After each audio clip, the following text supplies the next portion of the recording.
तो हम सब हैं बिंदु बिंदु आत्माएं, और बिंदु बिंदु आत्माओं का बाप है ज्योति बिंदु परम पिता परमात्मा। हमारी देह का नाम पड़ता है क्या? हमारी देह का नाम पड़ता है। और जो आत्माओं का बाप है उसको अपनी देह नहीं है, वो विदेही है हमेशा, इसलिए उसकी आत्मा का नाम है शिव। हमारी आत्मा का नाम शिव नहीं है, तो माने कल्याणकारी। हम आज कल्याण करते हैं और कल कोई का कल्याण कर देते, दूसरों का छोड़ो अपना ही कल्याण कर लेते। तो हमारी सबकी आत्मा शिव नहीं कही जा सकती। हाँ, उस ज्योति बिंदु आत्मा शिव के हम बच्चे हैं, नंबरवार पुरुषार्थ अनुसार कल्याणकारी हैं। बिंदु इन आंखों से दिखाई नहीं देता, लेकिन इन आंखों में उस ज्योति बिंदु की रोशनी तो दिखाई देती है। आदमी शरीर छोड़ देता है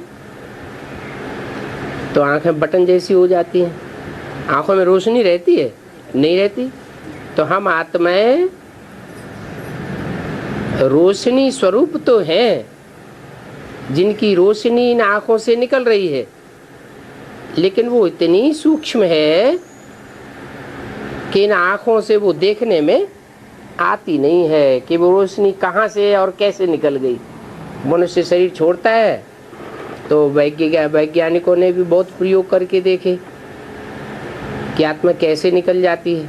मरते हुए आदमी को शीशे के कमरे में बंद कर दिया, शीशा का तो बनाया, उसमें बंद कर दिया, आत्मा निकल गई और शीशा फट गया। इतनी छोटी सी आत्मा में इतनी ताकत। हाँ, जो चीज जितनी सूक्ष्म होती है उतनी उसमें ताकत भी ज्यादा होती है। एटम कितना छोटा होता है, यंत्रों से एटम को देखा जाता है, जिससे एटम बम बनते हैं। कितनी ताकत होती है, वो तो फिर भी यंत्रों से देखा जाता है, लेकिन आत्मा को तो यंत्रों से भी देख नहीं सकते। इतनी सूक्ष्म आत्मा, और वो भी नंबरवार हैं। क्या एक आत्मा की पावर न मिले दूसरी आत्मा से? जैसे छोटी बड़ी बैटरीज होती है ना, गाड़ियों में बैटरी होती है छोटी छोटी, कोई में कम पावर कोई में ज्यादा पावर।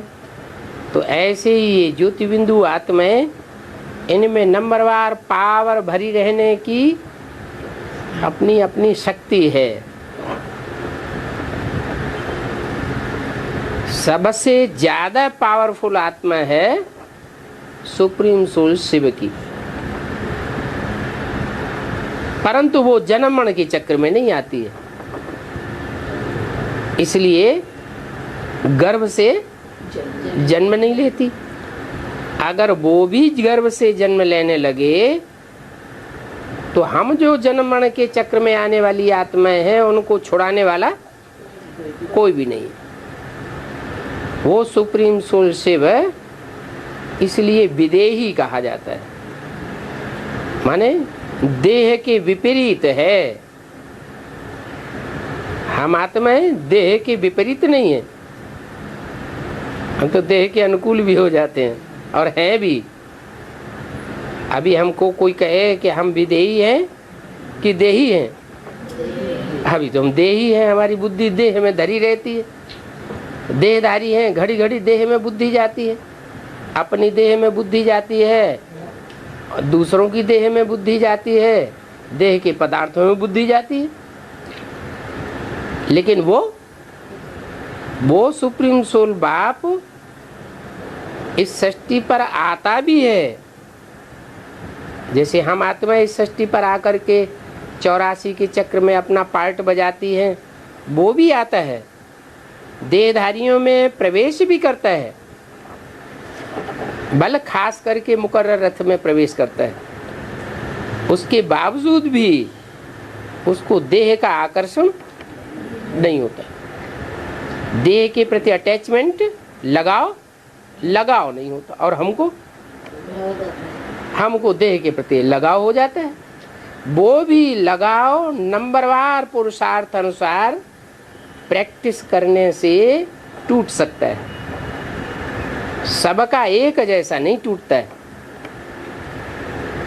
इतनी बड़ी विश्व में मनुष्य आत्मा की कैटेगरी की आत्माएं कितनी 500-700 करोड़।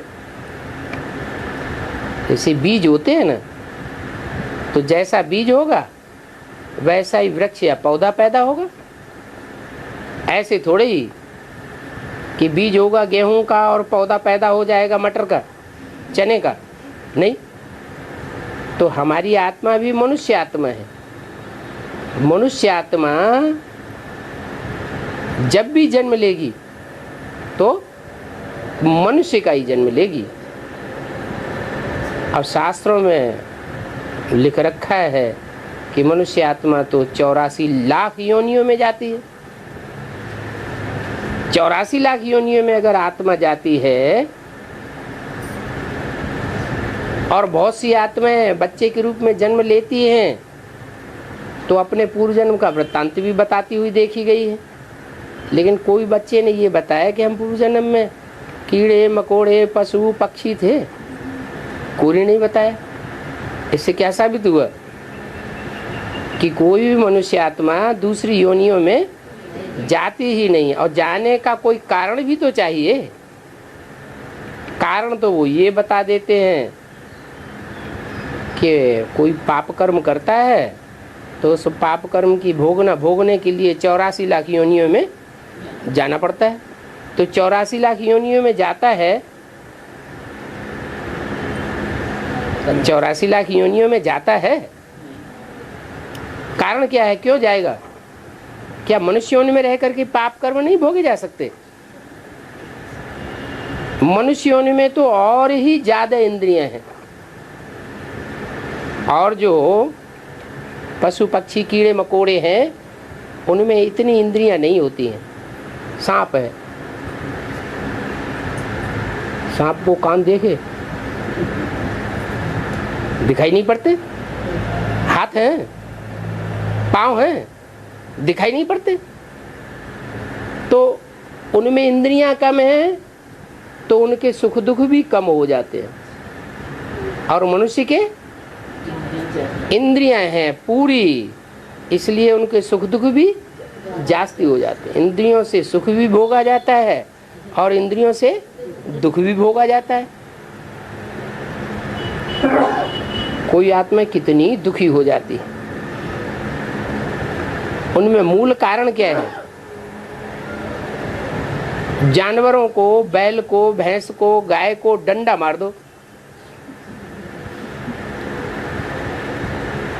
जिस समय डंडा लगेगा उसी समय फील होगा, बाद में जिंदगी भर उसे याद नहीं रहेगा। और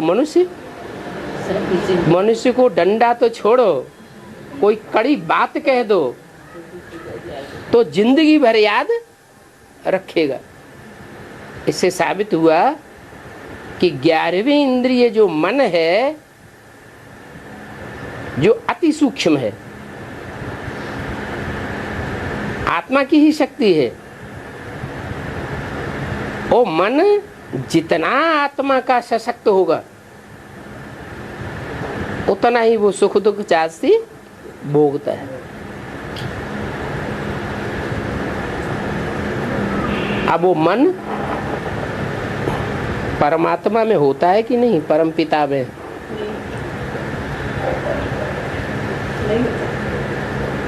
जिसको मन होगा वो मनन करेगा, चिंतन करेगा, जिसको मन नहीं होगा वो मनन चिंतन मंथन नहीं करेगा। और ठीक भी है, जिसका जन्म मरण होता है वो मनन चिंतन मंथन भी करे। जिसका जन्म मरण होता ही नहीं उसको मनन चिंतन मंथन करने की दरकार ही नहीं।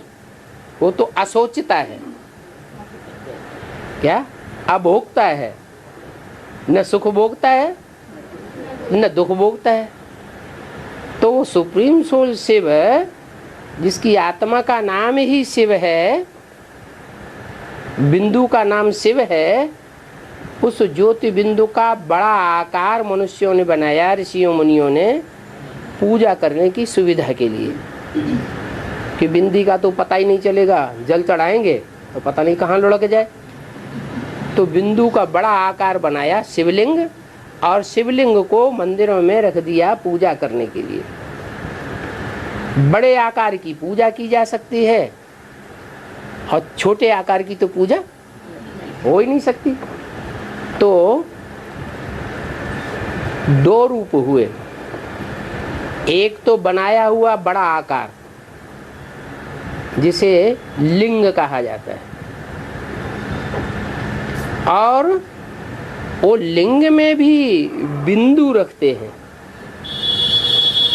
जैसे सोमनाथ मंदिर था, बहुत पुराना मंदिर, हिस्ट्री का हुआ है। उस मंदिर में लाल रंग का पत्थर था,